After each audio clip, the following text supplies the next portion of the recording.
Welcome, dear viewers. Sit back, relax, and sip your coffee. You ever walk into a job thinking it's just another paycheck, and then realize you're not just flipping burgers, you're dodging death? I thought working the night shift at McDonald's would be boring. Easy money, right? But then I saw the rules taped inside the break room. 7 of them. Scrawled in permanent marker.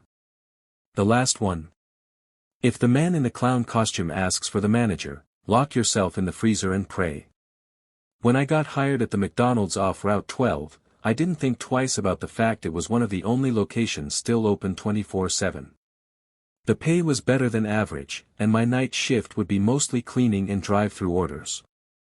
I figured I'd get to listen to music, maybe sneak a few fries, and count the hours till sunrise. I was wrong. The first red flag should have been the way the manager, Tom, avoided eye contact when I asked about training. "You'll pick it up fast," he mumbled, pushing a small manila envelope into my hands. "Everything you need is in there." Inside the envelope was a single laminated sheet of paper, titled Night Shift Rules. I remember laughing a little when I read them for the first time. Do not, under any circumstances, remove the Happy Meal display from the front counter. If a child enters the restaurant alone after 2:13 a.m., give them a small toy and send them away. Do not speak to them. Between 3 a.m. and 3:33 a.m., you may hear the drive-thru headset crackle with static. Ignore it. If you hear knocking from the walk-in freezer, do not open it. The fryers may turn on by themselves at 4:10 a.m. This is normal. Do not approach them until 4:16 a.m. If someone in a clown costume walks in and asks to see the manager, go to the freezer and lock the door behind you. Never, ever look in the playplace tunnel after midnight. At first, I assumed it was a joke. Maybe a hazing ritual for new hires. Some creepy in-joke among the older staff. But Tom's expression didn't crack. He just pointed me toward the locker room and said, "Clock in. You start now." That was the beginning of my first shift. It was quiet at first. Too quiet. The location sat off a highway exit, with nothing but gas stations and a motel nearby. We had a couple stragglers until around 1 a.m., mostly truckers grabbing coffee or stoners ordering a suspicious amount of nuggets. I kept an eye on the Happy Meal display just in case, but it just sat there, innocent and colorful. At 2:10 a.m., the cashier I was shadowing, Rosa, nudged me. "Go take your break," she said. "And remember, if you see a kid come in alone, toy and out. No talking." I gave her a confused look, trying to read whether she was kidding, but she was already heading to the kitchen. Alone at the front counter, I sat on the edge of a stool, watching the security monitors flicker in the background. At 2:17 a.m., the front door chimed. A little girl stood just inside the entrance. She was maybe 7 years old, in a faded pink dress and no shoes. Her hair was stringy, dripping wet like she'd just come out of a storm, though it hadn't rained all night. She stared directly at me. Unblinking. Not moving. The rules came rushing back. If a child enters the restaurant alone after 2:13 a.m. I stood, heart pounding, grabbed a small toy from the bin near the register, some plastic minion with a missing eye, and approached slowly. "Here," I said, holding the toy out. She didn't take it. She just tilted her head to the side, studying me like I was an exhibit in a zoo. I set the toy on the floor and backed away. She finally stepped forward, took it, and walked back out the door without another word. As soon as she left, a gust of wind blew in, even though the air outside had been dead still moments before. When Rosa came back, I told her what happened. "You followed the rule," she said simply, like I'd just filled the ketchup dispensers. Good. The rest of the shift blurred by in a haze of anxiety and confusion. I kept staring at the clock. 3 a.m. rolled around, and just as the paper said, the headset started hissing. It was quiet at first. Then the sound grew louder, like a storm was brewing right in my ears. I pulled it off and tossed it on the counter, not wanting to hear more. At 3:32 a.m., it stopped. Tom showed up briefly around 3:45, as I was wiping down trays. He didn't say much, just checked the fryer temps and nodded once. Then came 4:10 a.m. I didn't expect anything to happen, honestly. But right on the dot, I heard a sudden burst of sizzling from the kitchen. The fryers had turned on. All of them. I peeked in. The oil bubbled violently, despite no one touching the controls. The smell was off, burnt, but with something else beneath it. Something sweeter, like old meat left too long in the sun. I held my breath, watching the timers tick down. 4:11, 4:12. The bubbling grew louder, and I thought I saw something shift beneath the oil, just a ripple, maybe, or a shadow. By 4:16, it stopped. Completely. The fryers powered off like nothing happened. When Rosa returned from restocking the freezer, I told her what I'd seen. "Didn't approach them, right?" she asked. I shook my head. She smiled faintly. "Then you're doing better than the last guy." I didn't get a chance to ask what she meant before the front door chimed again. It was 4:38 a.m. A man stepped in, dressed in a faded clown costume. Not the happy Ronald McDonald kind. This one was off. Too tall. His red wig was matted, and his white face paint was cracked, like dried mud. The smile painted on his face was huge, but the mouth beneath it was not smiling. He didn't order anything. Didn't even glance at the menu. He just walked up to the counter and said, in a voice that was too deep for his size, "I'd like to speak to your manager." My blood ran cold. Rule 6. If someone in a clown costume walks in and asks to see the manager. I didn't hesitate. I sprinted past Rosa, who was already backing toward the freezer, and we slammed the heavy metal door behind us. We locked it. In the freezing dark, we waited. I could hear footsteps outside. Slow, dragging. Once, he knocked. 3 slow, hollow taps. Then silence. I don't know how long we stayed in there, maybe 10 minutes, maybe an hour. Eventually, Rosa cracked the door open. The lobby was empty. The clown was gone. So was the Happy Meal display. When my shift finally ended, I walked out into the dawn light, numb and shivering despite the rising sun. I should have quit. Should have never come back. But I needed the money. And I needed to know what the hell was happening inside that McDonald's. Because the next night, when I clocked in, there was a new rule added to the list. Rule number 8, do not question the disappearance of your coworkers. If asked, say they quit. I should have quit after the clown. After hiding in the freezer and watching the Happy Meal display vanish into thin air. But when you need the money, and when you feel like you're already tangled in something bigger than yourself, it's not so easy to walk away. Especially when the rules start changing overnight. And the restaurant begins remembering you. I got home after that first shift just after 6 in the morning, feeling like my skin didn't quite fit anymore. I couldn't sleep. I kept seeing that clown's face, paint cracking, smile too wide, as if it had been drawn over something terrible beneath. The worst part was the new rule. I hadn't imagined it. When Rosa and I emerged from the freezer, shaken and frostbitten, the laminated sheet was still pinned to the breakroom wall. But now there was an 8th line, written in the same jagged black marker as the others. 8. Do not question the disappearance of your coworkers. If asked, say they quit. That meant someone was next. And I had a sickening feeling it wouldn't be a stranger.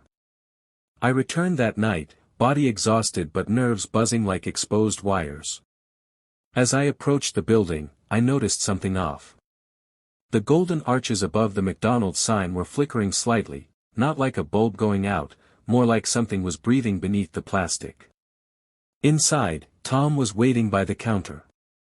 "You're early," he said, glancing at his watch. Good. Rosa called out tonight. That sent a cold stab through my chest. She okay? I asked carefully. Tom didn't blink. She quit. 2 words. Flat. Final. He turned and disappeared into the kitchen before I could push further. The urge to walk out hit me like a truck. But then I looked at the break room wall again. Rule 8 was still there. No sign of Rosa. No explanation. Just, she quit. I almost said it aloud, just to see how it felt. Just to test the spell. But something inside me warned, don't give the rules your voice. That's how they know you're listening. I started the shift alone. Every noise was sharper, more deliberate. The soft buzz of the freezer. The low hum of fluorescent lights. I kept checking the cameras, half expecting to see that clown standing in the parking lot, motionless under the flickering light. At 2:13 a.m., I held my breath. No children. But the silence felt too perfect. Like the night was waiting for something. At 2:40, I heard movement from the playplace. A rustling sound. Plastic scraping. I stared toward the twisting tunnels and colorful tubes. The sign above it was sun-faded and sticky, reading, "Come climb with Ronald." The ball pit sat in shadow, still and dark. I hadn't gone near it during my first shift. It wasn't on any of the cleaning checklists. Tom never mentioned it. But now, I heard a soft sound.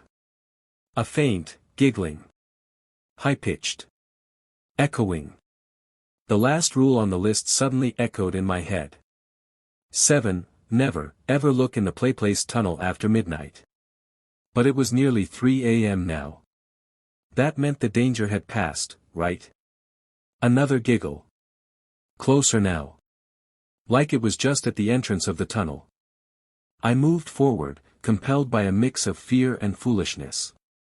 When I reached the base of the jungle gym, I crouched slightly and peered up into the lowest tube. Empty. Just a few stray ketchup packets and dust motes. But then, from behind me, I heard a whisper, so close to my ear it felt wet. You looked too soon. I spun around, heart slamming against my ribs, but no one was there. The restaurant was empty. But when I turned back to the tunnel, something was crawling backward into the darkness. Long limbs. Knees bending the wrong way. Its face was turned toward me the whole time, too many teeth, and no eyes. I staggered back and tripped over a booster seat. When I looked up again, the thing was gone. The tunnel was silent once more. After that, I refused to go near the playplace. I stayed behind the counter, clutching the headset and listening for static. 3 o'clock came, and sure enough, it started again, like whispers bleeding through a storm. This time, I didn't throw the headset. I left it on just long enough to hear a single sentence. Don't forget the grease trap. Then it cut out. Grease trap. I didn't know what it meant until I remembered something from orientation, something about draining the fryer system. There was a hatch beneath the grill, leading to a sealed chamber where all the oil went after filtering. It wasn't something night shift handled. But if the rules were mentioning it now. I grabbed a flashlight and headed to the back of the kitchen. The hatch was bolted down but not locked. I twisted the handle and opened it. The smell hit me first, hot, metallic rot, like fried meat that had gone rancid weeks ago. Shining the light down, I expected to see congealed oil and maybe some old fries. Instead, I saw something moving. Something swimming. At first I thought it was a rat. Then I saw a hand rise up from the oil, gray, blistered, missing 3 fingers. It slapped weakly against the edge of the chamber, trying to find purchase. And then another hand reached out and pulled it back under. I slammed the hatch shut. The rules hadn't even covered that. Whatever it was down there, it was new. Or maybe it was old. Older than the rules themselves. By the time 4:10 rolled around, I was half delirious with dread. I stayed as far from the fryers as I could, hiding in the storage area behind dry goods and soda syrup boxes. I could hear them powering on in the kitchen, sizzling and hissing like angry serpents. The scent of burning was thicker than the night before. And there was something else mixed into it. Hair. Burning hair. When 4:16 came, the fryers shut off like clockwork. But I didn't go out. Not this time. I waited, crouched in the darkness, until I heard footsteps. Barefoot. Wet. I held my breath as something walked past the storage room. I could see it through the slats in the shelving unit, long hair dripping, dress soaked. It was the little girl from before. The one who'd taken the Minion toy. But now her skin was translucent, like oil-streaked wax, and her mouth moved silently. Behind her trailed something. A string. No, intestine. Coiling behind her like a leash. I shut my eyes until I heard the freezer door creak. Then silence. At 4:55 a.m., Tom returned. He looked around like nothing was wrong. He even complimented how clean the counter was, despite the fact that no one had cleaned it. I wanted to confront him. To ask what the hell was going on. But before I could speak, he pointed to the break room. "You've got a new rule to memorize." I stepped inside. The laminated sheet was there, same as always, but now there were 9. 9. If you see yourself on the security monitor, turn off the feed immediately. Do not let it see you back. I turned to the monitor screen next to the soda dispenser. One of the feeds, camera 4, pointed toward the drive-thru window, showed me. Standing right there. Except. I wasn't moving. And then the figure on the monitor smiled. It wasn't my smile. It was the clown's. Painted. Dead-eyed. And then he raised a hand. Knocked on the inside of the screen. Once. Twice. 3 times. I turned the feed off. I haven't slept in 2 days. The restaurant knows me now, recognizes me, like a bloodhound on a scent. Every shift, it changes. New rules. New tricks. And now, I think it's testing me. Rosa didn't quit. I know that now. She's in the grease trap. Or maybe in the tunnel. Or maybe she's something else entirely now. Whatever this place is, it's hungry. And I've got 3 more shifts this week. By my 3rd shift, I stopped pretending this was just a fast food job. The rules weren't warnings, they were bargains. And someone had made them a long time ago. Each one obeyed was like signing another invisible contract, binding me tighter to the place. But what happens when the restaurant changes the rules mid-game? What happens when the restaurant starts offering you a promotion?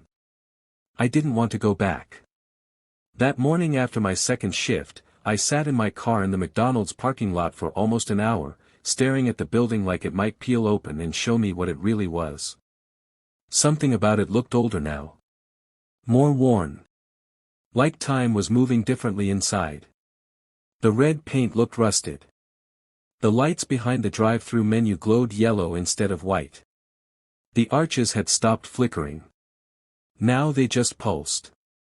I was the only car in the lot. When I finally stepped inside, Tom was already waiting at the front counter.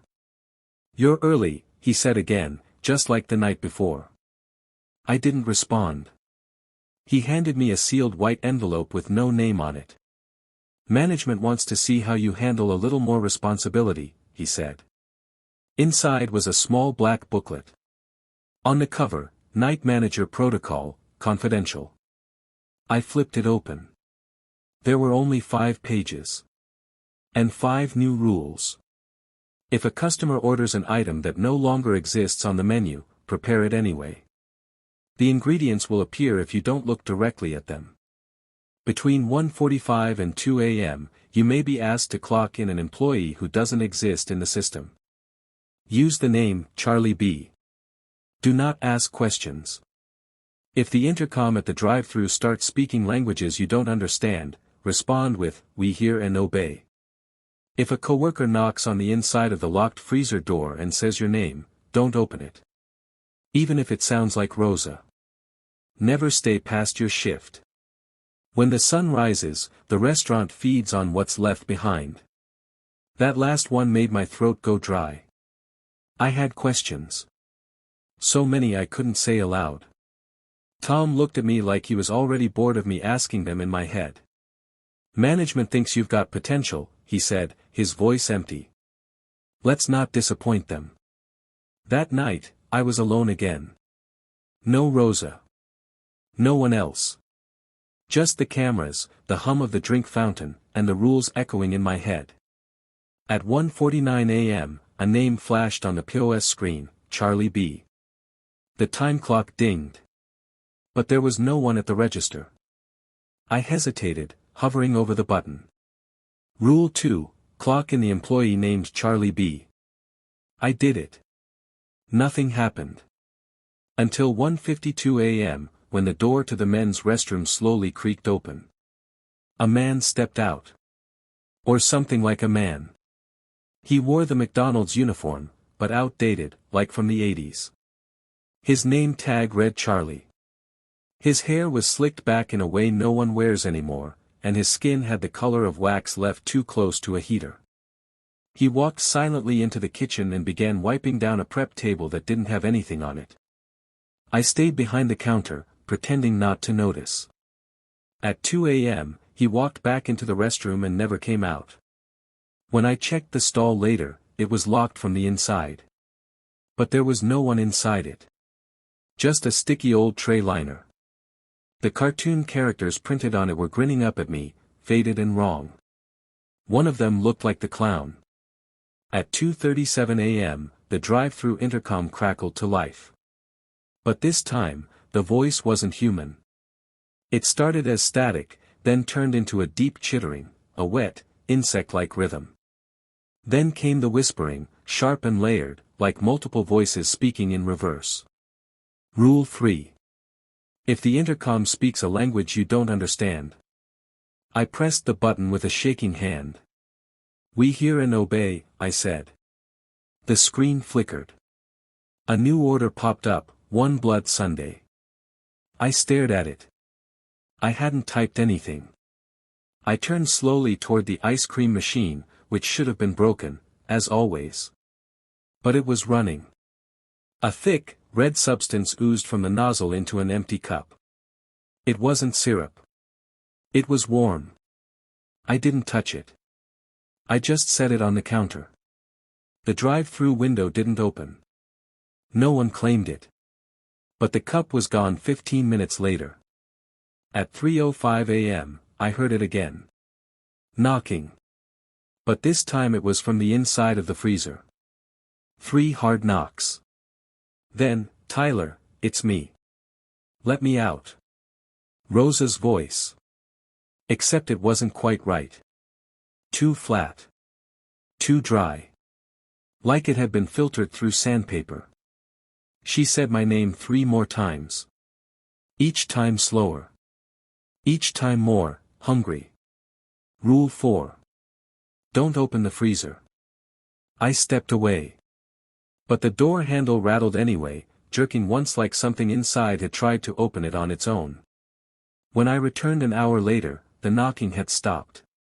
But her name tag was sitting on the floor outside the door. I left it there. At 4:10 a.m., the fryers turned on. I didn't look at them. Instead, I focused on the new task from the booklet: if a customer orders something that doesn't exist, prepare it anyway. The ingredients will appear if you don't look directly at them. At 4:12 a.m., the bell above the counter dinged. I didn't see anyone enter. But the screen lit up. Order number 666, 1 McHuman sandwich. No pickles. I froze. Then I walked into the kitchen. There was a new prep tray waiting. Something was on it. I didn't look directly. I didn't want to know what kind of meat I was touching. But my hands moved anyway. Like they weren't mine. The sandwich assembled itself. The bun was unusually spongy. The smell was too metallic. But when I blinked, the tray was full, wrapped in paper. I set it on the counter. A long-fingered hand, gray and jointless, reached from the side window and took it. I didn't see a body. Just the arm. And when I turned around, the kitchen was clean again. That's when I noticed the cameras had stopped working. The screens were black. But one by one, they lit up again.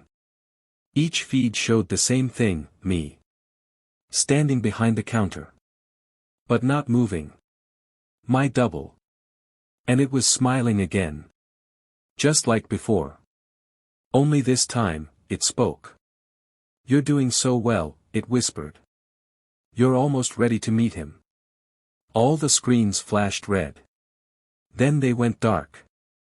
I ran to the break room. The wall where the rule sheet had been was empty. The laminated paper was gone. In its place was a sticky note. Just 5 words. "You can't clock out." I don't know if I ever left that night. The sun came up. The doors unlocked. People arrived. But I didn't feel like myself anymore. It was like my skin was hollow, my thoughts playing on loop. Tom was waiting in the parking lot when I left. "You're being considered," he said with a smile. "Not many make it this far." I asked him considered for what. He didn't answer. Just handed me a new envelope. Inside, a gold pin. The kind only managers wear. And another note. They gave me a gold pin. Said it meant I was being considered. For what, they wouldn't say. But the next night, when I pinned it to my uniform, something changed.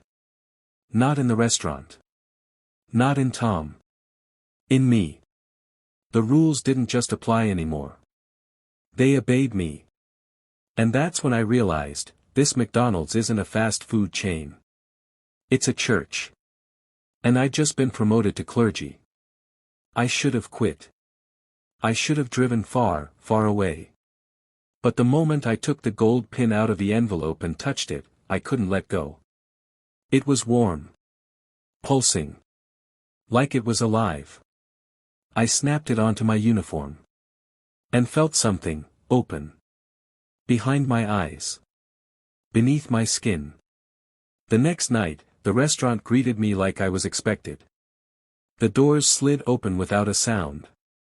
The lights inside were dimmer than usual. The air was thicker. Oily, like fryer grease and candle wax.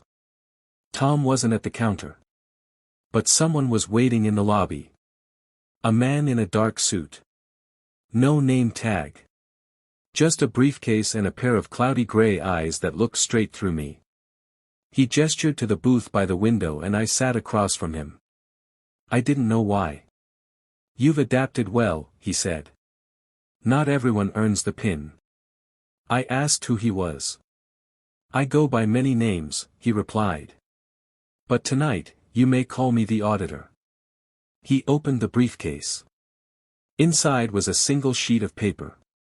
Rule 10, you are no longer here to follow orders. You are here to enforce them. I stared at the words. They shimmered slightly, like heat rising from asphalt. The auditor slid me a key. Silver. Cold. "This unlocks the basement hatch beneath the mop sink," he said. "It's time you met the real manager." I tried to ask what that meant. But he was already gone. Just, gone. The seat across from me was empty. The booth was dusted in frost. I waited until the restaurant hit peak night silence, between 2 and 3 a.m. Then I used the key. The hatch creaked open with a metallic groan. Cold air blasted up like from a tomb. A rusted ladder descended into blackness. I hesitated at the edge. Then climbed down. The basement smelled of meat. Old meat. The kind that's been forgotten behind a freezer for too long. The walls were slick with condensation, or sweat. There was no light, but I could see. Not with my eyes. With something else. At the bottom of the ladder was a narrow hallway made of red brick. The mortar pulsed faintly. Like veins. I walked. The further I went, the louder the whispers grew. Not words. Just chewing. Squelching. The sounds of devouring. At the end of the hallway was a door. On it, the old McDonald's logo. But wrong. The clown wasn't smiling. He was watching. Mouth stitched shut. Eyes hollow. I opened the door. Inside was an office. But not like Tom's. Not like anything human. The floor was carpeted in what looked like skin. The desk was carved from bone. And sitting behind it was the manager. He wore a uniform. But it wasn't cloth, it was part of him. Melted into his flesh. His face was blank. No eyes. Just a deep grin that split all the way to the sides of his head. "I've been watching you, Tyler," he said, his voice moist and throaty. "You're doing beautifully." He reached beneath the desk and pulled out a folder. Inside, photos. Of me. Sleeping. Driving. Crying in the break room. "You were chosen the moment you applied," he continued. "We needed someone willing to obey, before they could lead." I asked him, "Lead what?" He smiled wider. "This location is a threshold. A gate between consumption and sacrifice. You've passed every test." He handed me another card. "Initiate the culling. Midnight, Friday. Only the impure." I returned to the surface with the words burning in my head. Friday. Midnight. Culling. Back upstairs, the restaurant was wrong again. Subtly. The walls seemed closer. The fryers hissed louder. The pictures on the Happy Meal wall had all changed, the cartoon characters now had tiny teeth in their eyes. And Tom was waiting for me behind the counter. "You met him," he said. It wasn't a question. I nodded. He smiled, finally, but there was no joy in it. "You're replacing me." The words felt like a weight. "You'll understand soon," he added, pulling out his keys and setting them down. "Just remember the new rule. Only the impure." Then he walked out the door. I never saw him again. The rest of the week was a blur. Strange orders kept coming in. McCamara burger. Nuggets of the lost. Hash browns, 3rd layer only. Each time I obeyed. I didn't want to. I had to. My sleep got worse. I dreamed of grease fires that screamed. Of bones in the ice cream machine. Of Rosa, whispering from the freezer, "Don't let it eat you, Tyler." But the worst came Friday. Friday. Midnight. The restaurant was empty when the clock struck 12. Then the door opened. One customer walked in. He looked familiar. Tired. Pale. Wearing a McDonald's uniform that didn't quite fit. It was me. Or, the version of me I used to be. Before the pin. Before the rules. He looked around, confused. "I'm here for the interview," he said. I remembered this. This was me from 2 weeks ago. Time was folding in. The intercom crackled. Only the impure. I didn't know what to do. If I served him, was I offering myself to the threshold? If I refused, was I breaking the rules? I turned to the fryer. The oil was bubbling. But it was red. A tray slid forward on its own. Waiting. The Tyler at the counter stared at me, eyes pleading. Then, another voice echoed from the speakers. It was Rosa. "He's not impure yet, Tyler," she said. "Don't feed him to it. That's not how this ends." I froze. Was she alive? Or was this just the restaurant playing tricks? Then another figure entered from the kitchen. Tom. But older. Gaunter.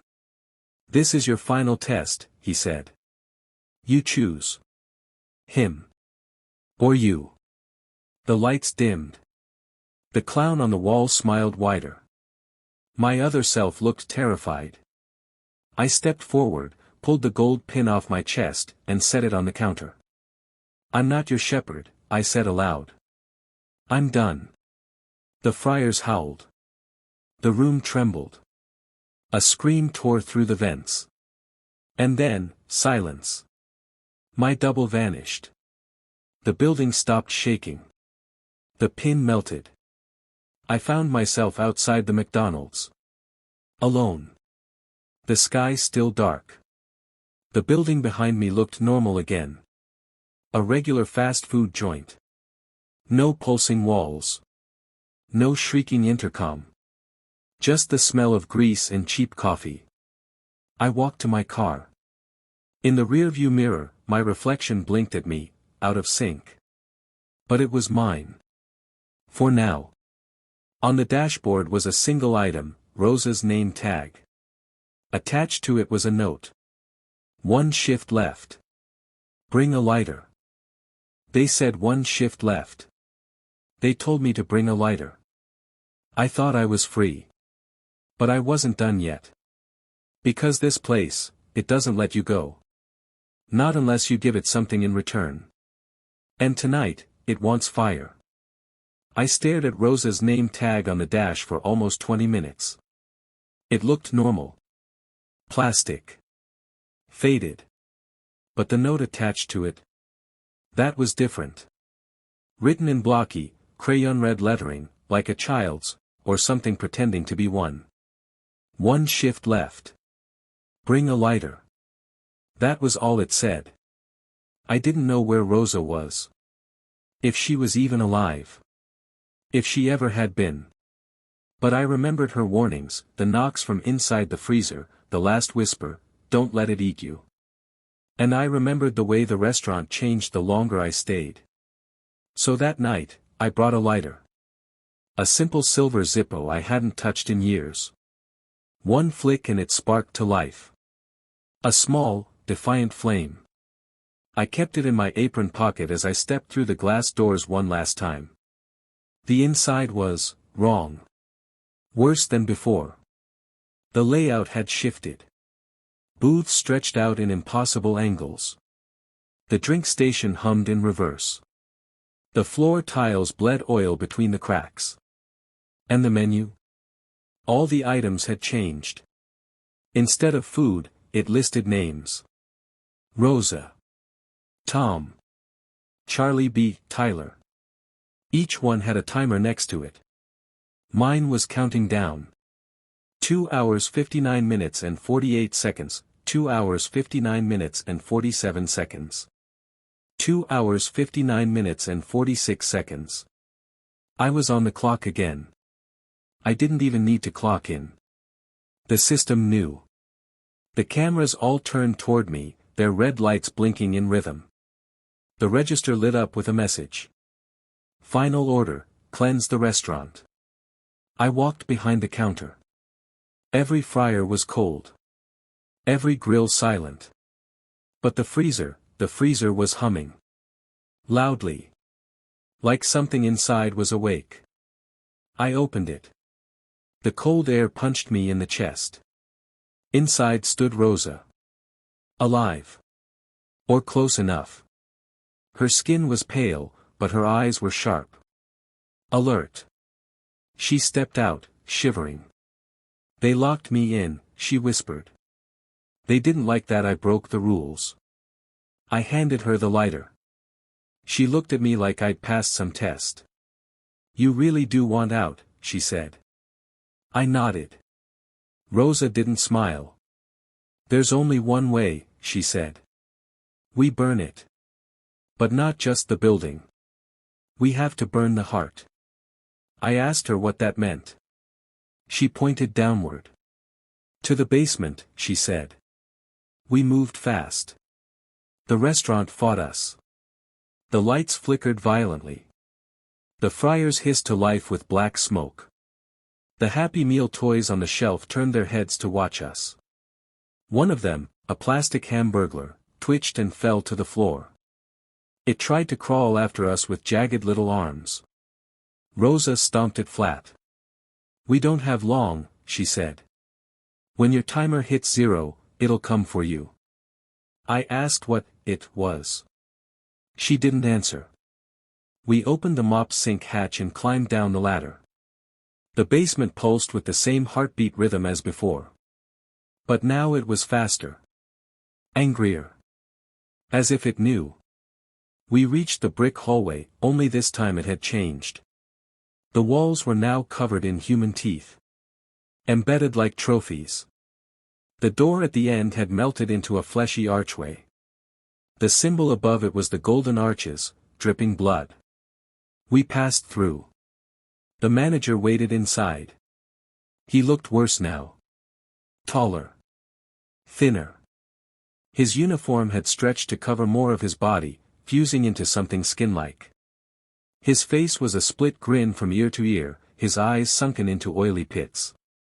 "I'm disappointed, Tyler," he rasped. "You were almost ready." I held the lighter. He laughed. "That won't save you," he said. "You can't burn what's already holy." Rosa stepped forward. "We're not burning you," she said. "We're burning the heart." She pointed to the corner of the room, where a pulsing lump of meat throbbed against the wall. Thick veins snaked from it into the ceiling, into the pipes, into the building. The heart of the restaurant. The source. I flicked the lighter. Flame danced to life. The manager shrieked. He lunged. Rosa threw herself between us, knocking me back. She screamed as he grabbed her, twisting her arm unnaturally. "Now," she yelled. "Burn it." I threw the lighter at the heart. The flame caught. It screamed. Not Rosa. Not me. The building. The heart caught fire instantly. Grease-fed. Furious. The veins recoiled. The walls split open with steam and blood. The manager dropped Rosa and howled. His skin began to melt. Not like flesh, like wax. Like something counterfeit giving up the lie. He dissolved. And the basement lit up in red flame. We ran. The hallway behind us cracked and collapsed. As we climbed the ladder, the restaurant above us burned too. But not like a normal fire. It was silent. The fire didn't spread. It peeled. Like layers of skin, revealing the true form of the building beneath. Something older. Hungrier. Not made of drywall and tiles, but bone. Tendon. Memory. I saw faces in the smoke. Tom. Charlie. Myself. The ceiling split open and a light burst through. Not sunlight. Something colder. A reset. The entire structure shuddered. Then. Collapse. I woke up in a parking lot. Empty. Flat. No McDonald's. Just broken concrete and a smoking crater where the building had stood. Beside me, Rosa coughed and sat up. We didn't speak for a long time. Just watched the smoke drift into the sky. Eventually, a car pulled up. A man in a black suit stepped out. Not the auditor. Someone else. He handed us each an envelope. Inside mine was a receipt. Dated 5 years ago. One soul, grilled. Paid in full. I looked up. He was gone. I don't work at McDonald's anymore. But sometimes I dream about it. The menu boards humming. The whispers in the freezer. The clown that never blinked. And always, always, the rules. Because even now, in the middle of the night, I still check over my shoulder before opening my fridge. I still listen for the knock inside the walls. And I never, ever light a candle near a drive-thru. Because some places don't forget you. Even after you burn them down.